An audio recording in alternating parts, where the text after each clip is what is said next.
नमस्कार प्रिय विद्यार्थियों, वीके नॉलेज इलेक्ट्रिकल में आप सभी का स्वागत है। ITI second year exam electrician वालों के लिए थ्योरी की क्लासेज आपको दे रहे थे। एक एक करके इम्पोर्टेंट क्वेश्चंस की क्लास कंप्लीट होती जा रही है। आज की हमारी क्लास नंबर 4 है। इससे पहले 3 लगातार आपको क्लासेज दिए जिनमें बहुत इंपॉर्टेंट क्वेश्चंस हैं। टॉपिक वाइज आपको एक एक टॉपिक पर क्लास दे रहे हैं और आपके सीबीटी एग्ज़ाम में ये क्वेश्चंस देखने को मिलेंगे। सो इन सभी क्लास में दिए गए क्वेश्चंस को आपको बहुत अच्छे से पढ़ना है। 100% आपके सीबीटी एग्ज़ाम में ऐसे ही क्वेश्चन आएंगे। इन क्वेश्चंस को छोड़ना नहीं है, क्योंकि हम वर्ष 2021, 22, 23 पिछले 3 सालों से लगातार आपके सीबीटी एग्ज़ाम को फॉलो कर रहे हैं और जो जो क्वेश्चन रिपीट हो रहे हैं वो आपको करवा रहे हैं। अच्छे नंबरों से पास होना है तो सारी क्लासेस देखनी है। चैनल सब्सक्राइब कर लो, क्योंकि अभी तो 4 क्लासेस हुई है, आगे और भी क्लासेज होनी है। तो जैसे ही अगली क्लास मिलेगी आपको उसका नोटिफिकेशन मिल जाएगा। इसके लिए फिर चैनल को सब्सक्राइब करके रखना पड़ता है, तो सब्सक्राइब कर लीजिए। इस वीडियो को अभी तक आपने लाइक नहीं किया है तो लाइक कर दीजिएगा। बिना लाइक किए नहीं देखना है, क्योंकि लाइक करेंगे तो आपको इसी तरह की वीडियो जो है वो आगे और देखने को मिलेगी, क्योंकि हम उसी से मोटिवेटेड होकर आपको और क्लासेस प्रोवाइड करवाते हैं। काफ़ी अच्छे क्वेश्चन है इसमें, और यूपीएस और बैटरी के क्वेश्चंस है। आपके पेपर में इसके क्वेश्चंस आएंगे ही आएंगे, ये कंफर्म है। और एक चीज़ जानकारी दे दूं, इस वीडियो के डिस्क्रिप्शन में लिंक है, हमारा एंड्रॉइड ऐप डाउनलोड कीजिएगा। ऐप में आपके सेकंड ईयर की स्पेशल टेस्ट सीरीज अवेलेबल है। Employability skill, workshop, calculation, theory और ड्राइंग, सारे सब्जेक्ट की। तो आप उसे ज्वाइन करके प्रैक्टिस कीजिएगा। आपका पेपर ठीक वैसा ही होगा। मॉडल सेट भी साथ में आपको देखने को मिलेंगे। आइए शुरू करते हैं। ये रहा आज का पहला सवाल आपके सामने। My dear, most repeated question की श्रेणी में इसे रखा गया है। इतना इम्पोर्टेंट क्वेश्चन है कि वर्ष 2021 में लगभग हर शिफ्ट में देखने को मिल गया, 22 में भी आया और 23 में भी आया। तो कीजिएगा आप इस क्वेश्चन का आंसर क्या रहता है। देखें, देखो सवाल आपसे ये पूछ रहा है कि ISI के अनुसार घोषित वोल्टेज 240 है। घोषित का मतलब होता है डिक्लेयर वोल्टेज, या यूँ कहें कि सप्लाई वोल्टेज का मान लो। परमिजिबल मिनिमम वोल्टेज का मान पूछ रहा है। दरअसल हमें वोल्टेज ड्रॉप के बारे में सवाल पूछ रहा है। चलो मैं यहाँ आपको दिखा देता हूँ, पूरा क्वेश्चन देख लो। सवाल ये कह रहा है कि इसमें जो minimum permissible single phase working voltage का मान जो है ना वो कितना है। देखो यहाँ 2-3 चीज़ें मैं आपको क्लियर करना चाहूँगा, ध्यान से समझना, कंपटीशन एग्ज़ाम में बहुत काम आएगी। अभी IIT एग्ज़ाम आपको देना है, तब तो देखो सीधा क्वेश्चन आएगा और वहाँ आपको उत्तर करना है। तो पहले तो आपको उत्तर बता दूं, आपके लिए इस क्वेश्चन का आंसर है बी, 228 वोल्ट। क्यों होता है सबसे पहले ये बताऊं। दरअसल लो वोल्टेज और मीडियम वोल्टेज में हमारे पास जो वोल्टेज ड्रॉप का मान है ना वो है 5%। परमिजिबल मिनिमम और परमिजिबल मैक्सिमम जो भी वोल्टेज आपको दी जाती है उसका 5% जो है वो कम या ज़्यादा हो सकता है। कितना? 5% कम या ज़्यादा हो सकता है। तो हमारे पास 240 वोल्ट है। 240 का 5% अगर आप निकालते हैं तो 12 वोल्ट आता है। कहने का मतलब है कि 12 वोल्ट कम और 12 वोल्ट अधिक हो सकता था। तो 12 वोल्ट कम करेंगे तो 228 वोल्ट है। मान लो कभी कंपटीशन एग्ज़ाम में आपसे क्वेश्चन पूछा जाए यही सेम वाला, और वो ये कह दे कि अधिकतम परमिजिबल वोल्टेज कितनी है, मैक्सिमम परमिजिबल वोल्टेज कितनी है, तो 12 वोल्ट इसमें जोड़ देना। 240 में 12 जोड़ोगे तो 252 वोल्ट उत्तर आएगा। ये आपका मैक्सिमम परमिजिबल वोल्टेज भी है, ध्यान रखना। खैर अभी तो ये उत्तर होगा, ठीक है। अब कोई बच्चा कंफ्यूज हो रहा होगा कि गुरुजी 3% ड्रॉप का भी तो आपने पढ़ रखा है। वो होता है कि जब आप लोड का स्विच ऑन करते हैं तो मेंस पर वोल्टेज ड्रॉप, यानी घर में अगर मैं आपसे ये कहता कि 240 वोल्ट मेंस पर उपलब्ध है और आप एक फ्रिज का स्विच ऑन करते हैं तब कितना है, तब 3%, यानी 7.2 वोल्ट आपका तब माइनस करना था। समझ में आई क्या बात। खैर IIT में आपको ऐसा ही क्वेश्चन मिलेगा और बिल्कुल उसका आंसर करना है तो 228 वोल्ट याद रख लेना। ऑप्शन ऊपर नीचे हो सकते हैं, ऑप्शंस को मत रटना। क्वेश्चन पढ़ना और उसका आंसर पढ़ना, बिना पढ़े आंसर नहीं करेंगे, ये भी आपको ध्यान रखना थोड़ा सा, ठीक है। आ जाइए सेकंड क्वेश्चन पर। क्या पूछ रहा है, आंसर करो फटाफट से।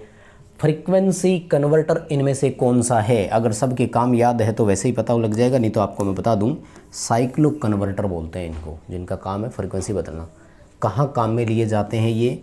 AC ड्राइव में इनका इस्तेमाल हम करते हैं आजकल। जो हमारा AFD या VFD हुआ करता था ना, एडजस्टेबल फ्रीक्वेंसी ड्राइव या वेरिएबल फ्रीक्वेंसी ड्राइव, उनमें आजकल तो इनका भी एक सुधरा हुआ रूप और आ गया जिसका नाम है VVVFD, variable voltage variable frequency drive. VVVF का पूरा नाम लिख दो, आ जाओ। रेक्टिफायर का तो पता है सबको, AC टू DC करता है। चॉपर DC के मान को बदलता है, यानी स्टेप अप और स्टेप डाउन अगर DC करना हो तो चॉपर लगाते हैं, और DC को AC करना है तो ऐसा करने वाले को हम इन्वर्टर या ऑसिलेटर बोलते हैं। क्वेश्चन समझ में आया क्या? इस वीडियो को आपने अभी तक लाइक नहीं किया है, प्लीज़ लाइक वाला बटन दबाइए यार, बिना लाइक किए वीडियो नहीं देखना है। मैं 2-2 3-3 बार बोलता हूँ तब जा करके आप एक बार लाइक करते हो, बटन तो एक ही बार दबाना है ना। आइए अगले सवाल पर।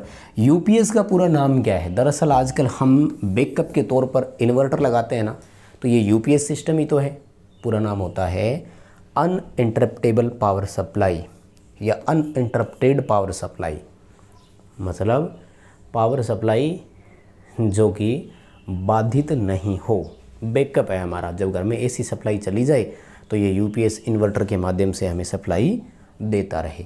और आजकल तो ऑनलाइन यूपीएस आ गई, पहले तो चेंज ओवर वाले हुआ करते थे, सप्लाई चली जाती थी, उसके बाद में आपको खुद को हाथ से चेंज करके आना पड़ता था। माय डियर PWM का पूरा नाम पूछा इन्होंने। दोनों फुल फॉर्म एग्ज़ामों में आई हुई है। वर्ष 2021 में बहुत आई थी, 22 के एग्ज़ाम में भी आई थी, 23 में भी कभी कभी क्वेश्चन पूछे गए थे। देखो आपकी हर दिन 3 शिफ्ट होती है, लगभग 5 से 7 दिन पेपर चलते हैं, तो 15-20 पेपर होते हैं हर साल आपके, तो क्वेश्चन तो रिपीट होने ही है, जाहिर सी बात है। इसलिए हम वही आपको बता रहे हैं। आगे और क्लासेज होगी, पूरा पेपर इनमें से मिल जाएगा। जो थ्योरी के 38 क्वेश्चन आएंगे ना, वो हमारी क्लासेज में होंगे। और बता दूं मैं आपको, एम्प्लॉयबिलिटी स्किल के जो 25 क्वेश्चन आएंगे उनकी भी क्लासेस दे रहे हैं। ITI एग्जाम 2024 नाम से प्लेलिस्ट बनी हुई है, प्लीज़ जाइए प्लेलिस्ट में सारी वीडियोज़ को देखिए। और अभी अगर जुड़े हैं तो आगे और क्लासेज मिलेगी, वेट कर लो, एग्ज़ाम तक आपको पूरा मिल जाएगा। तो इसका पूरा नाम होता है पल्स विड्थ मॉड्यूलेशन, B उत्तर आएगा, ठीक है ना। मॉड्यूलेशन और डीमॉड्यूलेशन दरअसल एक वेव फॉर्म के सर्किट होते हैं, क्लैंपिंग जिसको बोलते हैं ना अपन। जो हमारा स्क्वायर वेव इन्वर्टर होता है ना, उसको मॉड्यूलेट करना ज़रूरी होता है, तो आजकल उसमें मॉड्यूलेशन सर्किट लगने लग गए, ठीक है। ये पूरा एक चैप्टर है, यूपीएस वाला पढ़ना होता है। अभी तो खैर क्वेश्चनों से मतलब है, तो इसी पर चलते हैं। क्वेश्चन देखो, निरंतर आउटपुट वोल्टेज का उत्पादन करने के लिए एक ऑटोमेटिक वोल्टेज स्टेबलाइजर में कौन से इलेक्ट्रॉनिक सर्किट का इस्तेमाल करते हैं? देखो, आउटपुट में लगातार वोल्टेज तभी मिलेगी जब उसको एक तरह से इनपुट मिलती रहेगी। स्टेबलाइजर में इनपुट के रूप में हम क्या करते हैं कि एक फीडबैक प्रदान करते हैं, और वो फीडबैक जब जब उसको मिलता रहेगा वो लगातार काम करता रहेगा। क्वेश्चन का आंसर क्या है?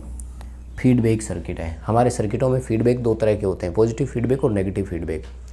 एम्पलीफायर को अगर हम पॉजिटिव फीडबैक दे देते हैं तो वो ऑसिलेटर बन जाता है। हालांकि नेगेटिव फीडबैक हमारे सबसे ज़्यादा इस्तेमाल किया जाता है, क्योंकि उससे स्टेबिलिटी बढ़ती है। हालांकि गेन तो घट जाती है, बट स्थायित्व में वृद्धि होती है, इसलिए इलेक्ट्रॉनिक सर्किट में हम नेगेटिव फीडबैक का भी इस्तेमाल करते हैं। खैर इसकी ज़्यादा ज़रूरत नहीं है, ITI एग्ज़ाम देना है आपको तो D उत्तर आपका ऑप्शन मिल जाएगा। हाँ, कंपटीशन हिसाब से देखोगे तब आपको एक्स्ट्रा पढ़ना है।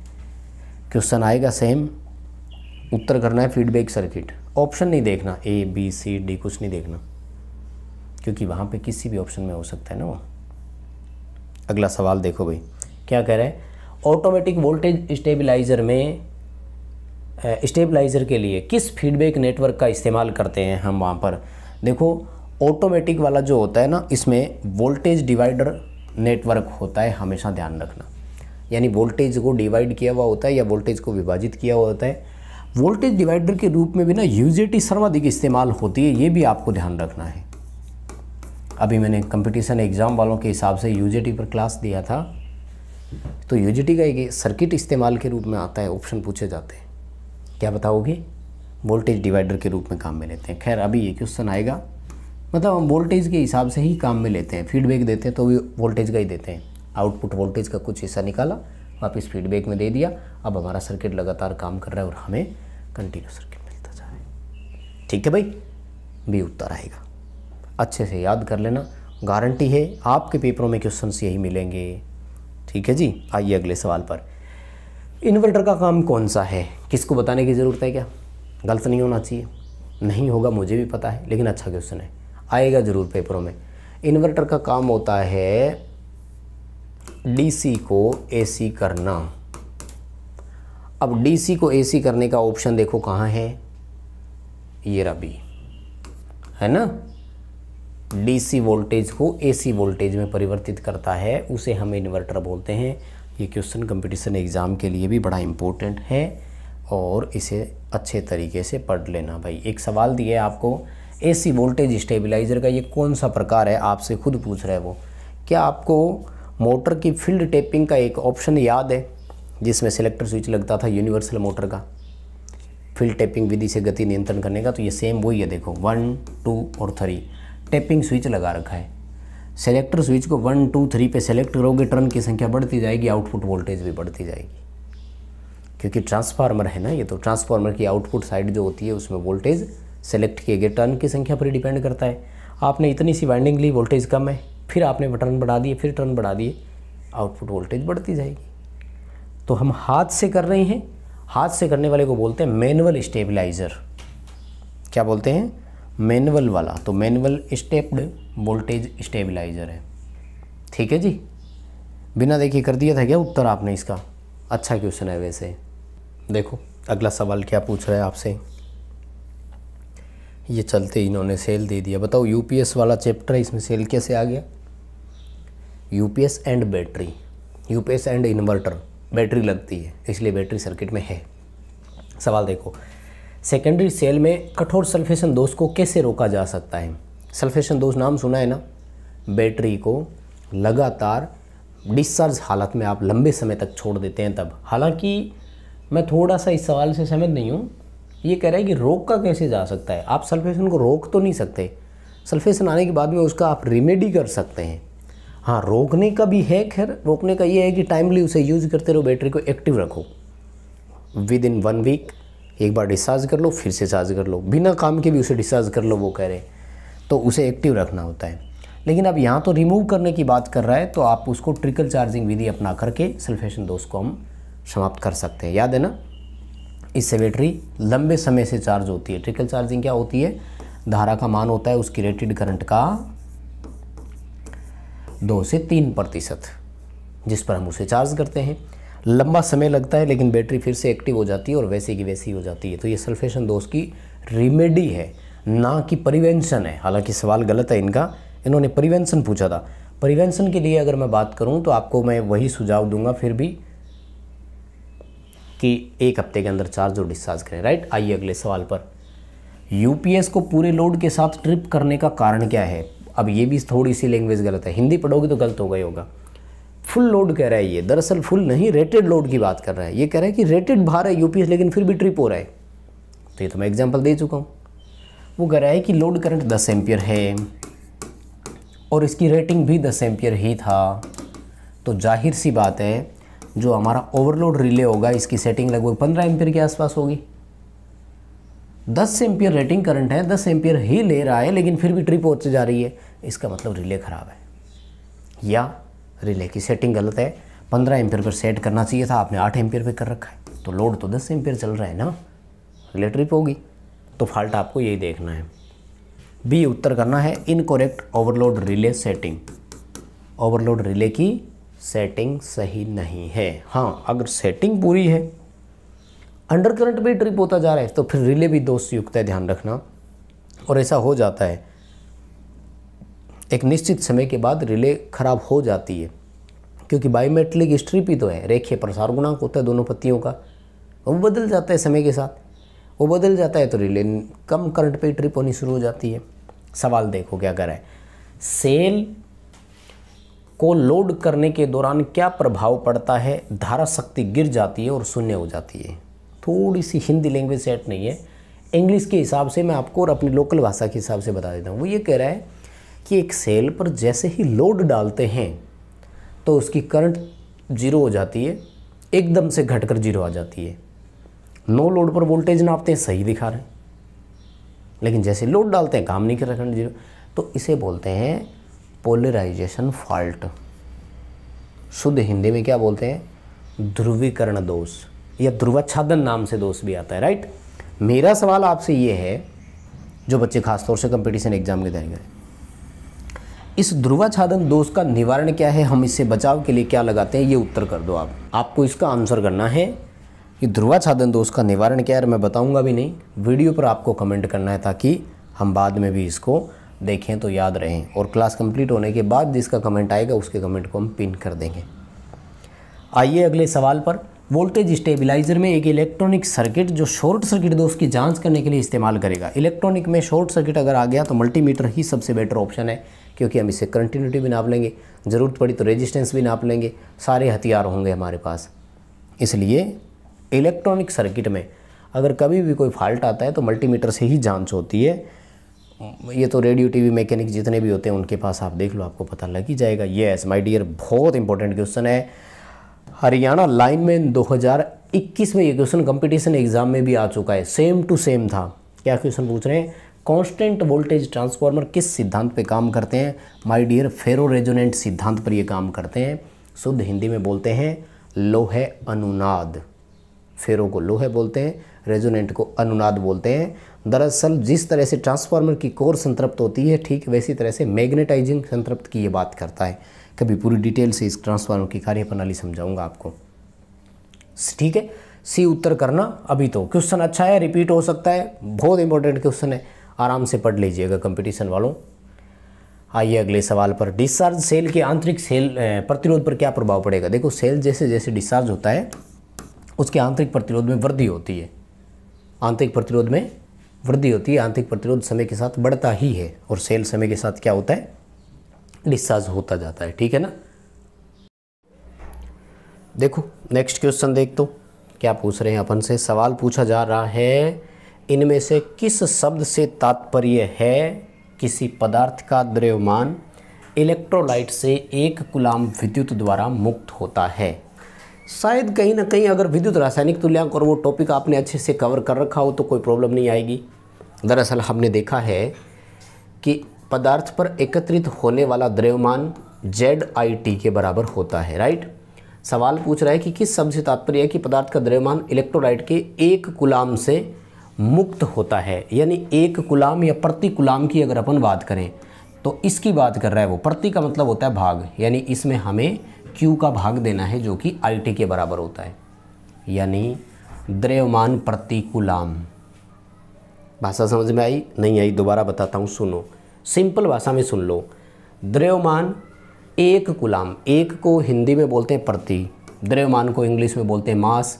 प्रति का मतलब होता है भाग का निशान लगाना, और प्रति कूलाम Q से दर्शाते हैं। तो M/Z बराबर M/Q बराबर क्या होता है? Z। और Z क्या होता है?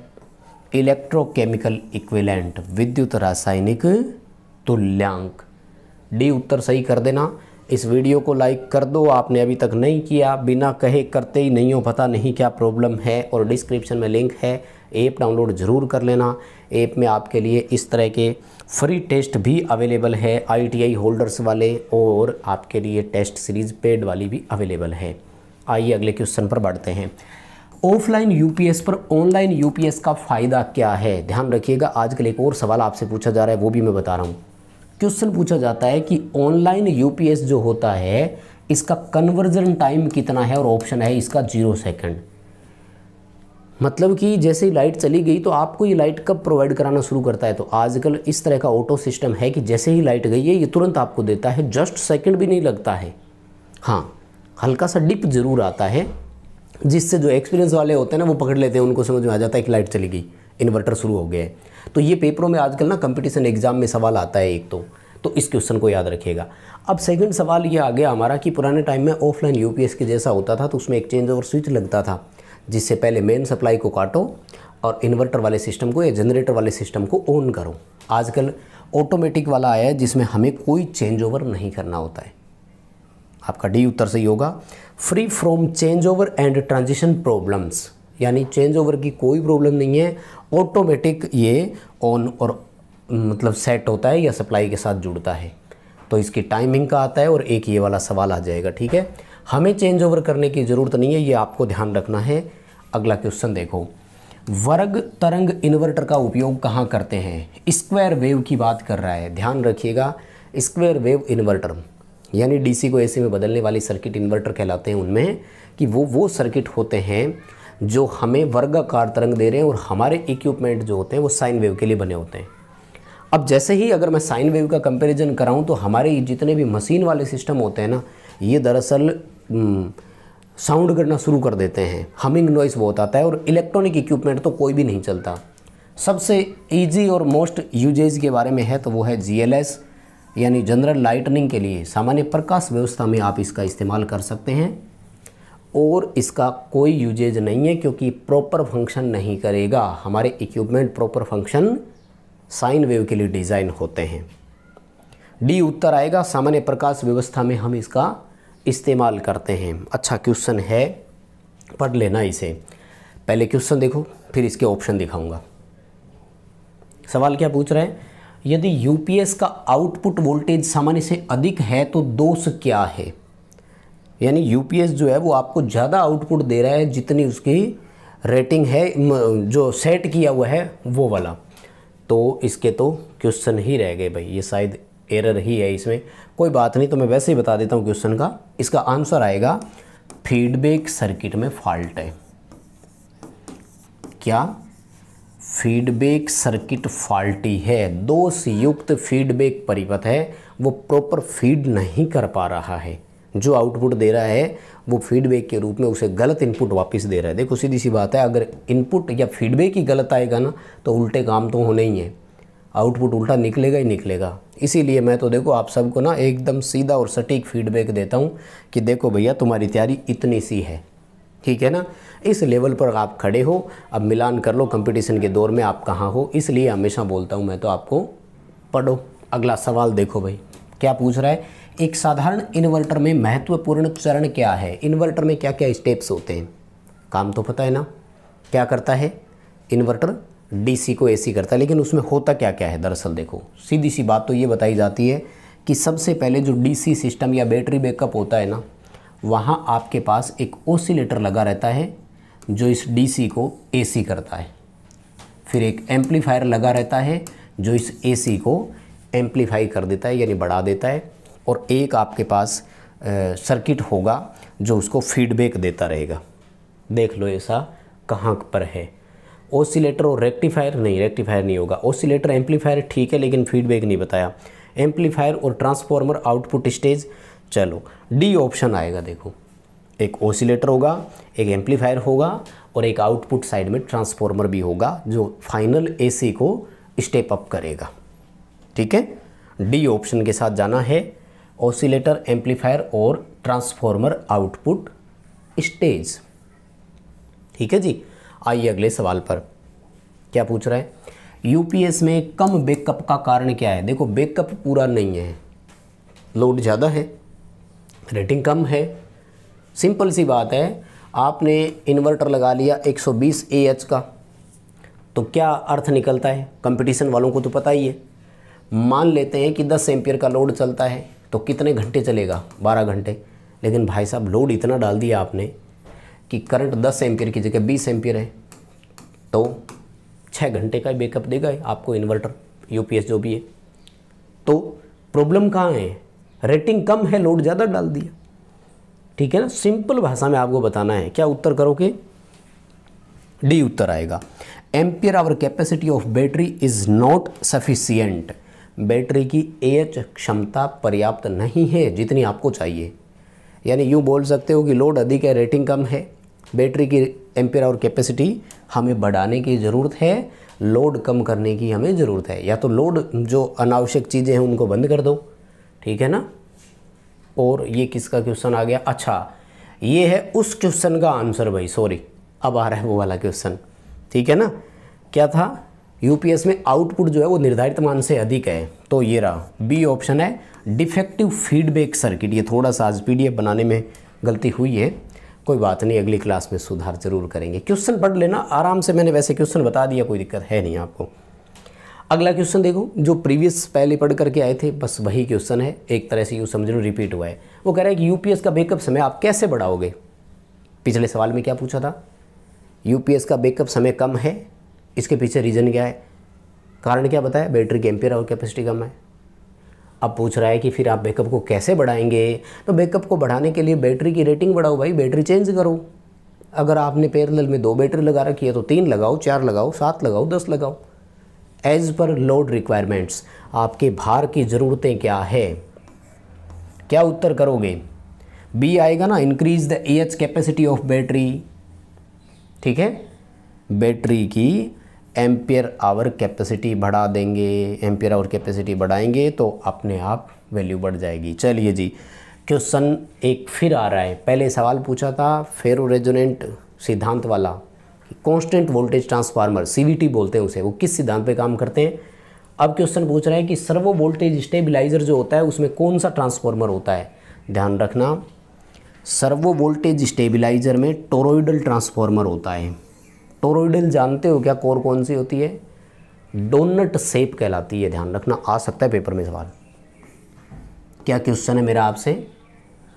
टोरॉइडल ट्रांसफार्मर की कोर की शेप कैसी होती है? तो इसकी कोर शेप को आप क्या बोलते हो?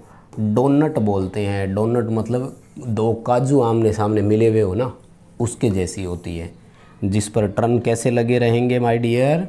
टर्न यूं लगे रहेंगे, ऐसे गुरुजी, यूं वाले, ठीक है ना, हाँ ऐसे वाले टर्न लगे रहेंगे, यूं वाले, और फाइनली ये दो टर्न ऐसे बाहर निकाल देगा, ठीक है।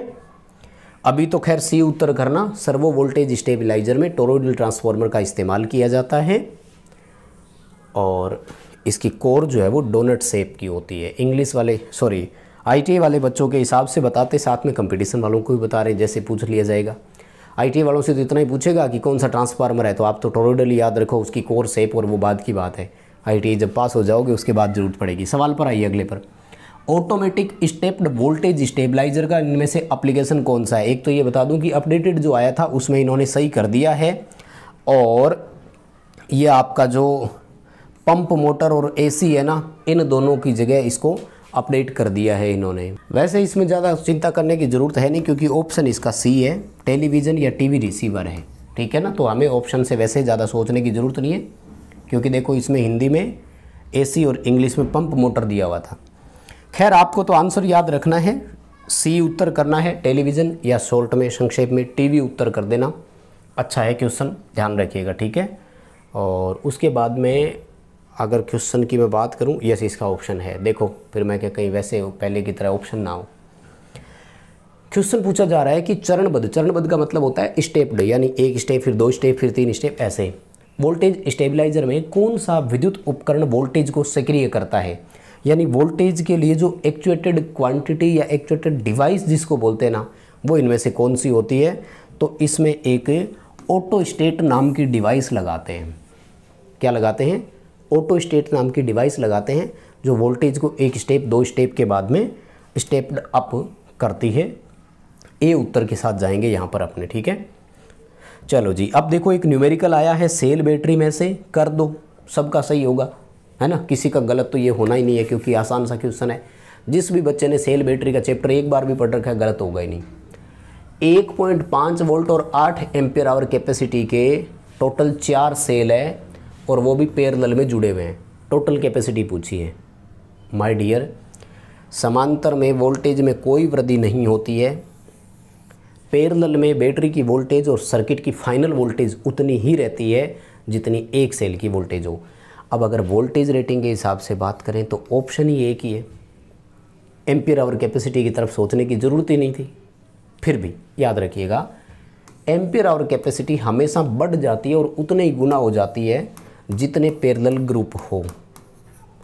यानी 8 एम्पियर आवर कैपेसिटी के 4 सेल पैरेलल में लगे हैं तो 32 एम्पियर आवर हो जाएगा। उत्तर आएगा आपका डी, 1.5 वोल्ट और 32 एम्पियर आवर, ठीक है। याद रख लेना, क्वेश्चन अच्छा है। उसके बाद में देखो एक और सवाल क्या पूछ रहा है, ऑटोमेटिक वोल्टेज स्टेबलाइजर में किस प्रकार के आउटपुट ट्रांसफार्मर का उपयोग करते हैं? बताओ भाई, ऑटोमेटिक वोल्टेज स्टेबलाइजर में सवाल पूछ रहा है आपसे, बता दो भाई। कोई भी एक शॉर्ट ट्रिक इसमें आप याद रख सकते हैं। मैं आपको एक छोटी सी हिंट जरूर देने वाला हूं, लेकिन आप पहले अपना अपना उत्तर कर दो। यस, किस किस का आ रहा है? शाबाश, सही चल रहे हो, कोई दिक्कत नहीं है, चलते जाओ। देखो मैं बताऊं आपको, यहाँ से ना थोड़ा सा ये पकड़ लो, ऑटोमेटिक वाला है इसलिए ट्रांसफार्मर भी ऑटोमेटिक वाला ही लगा देना बस। हालांकि ऑटो ट्रांसफार्मर और ऑटोमेटिक चीज़ों में थोड़ा सा फ़र्क होता है। वैसे ट्रांसफार्मर जिन बच्चे ने पढ़ रखा है उसको याद है, बट क्वेश्चन का आंसर ए आएगा आपका, ऑटो ट्रांसफार्मर करना है आपको, ठीक है जी। क्या रहेगा? ऑटो ट्रांसफॉर्मर आपको इसका उत्तर करना है। आ जाओ अगले सवाल की तरफ बढ़ते हैं। बस हो गए क्या, इतना ही है। चलो ठीक है माय डियर, क्लास को यहीं रोकेंगे। बहुत धन्यवाद सभी का। वीडियो को लाइक आपने नहीं किया, प्लीज़ लाइक वाला बटन दबाएं। बिना लाइक के नहीं देखा करते हैं क्लास को, अच्छा नहीं लगता है ये। और डिस्क्रिप्शन में लिंक है, ऐप डाउनलोड कर लो। फ्री टेस्ट भी ITI होल्डर्स के लिए अवेलेबल है और आप अपनी एग्ज़ाम की टेस्ट सीरीज़ भी यहाँ से ज्वाइन कर सकते हैं। अभी के लिए बस इतना ही था। बहुत बहुत धन्यवाद।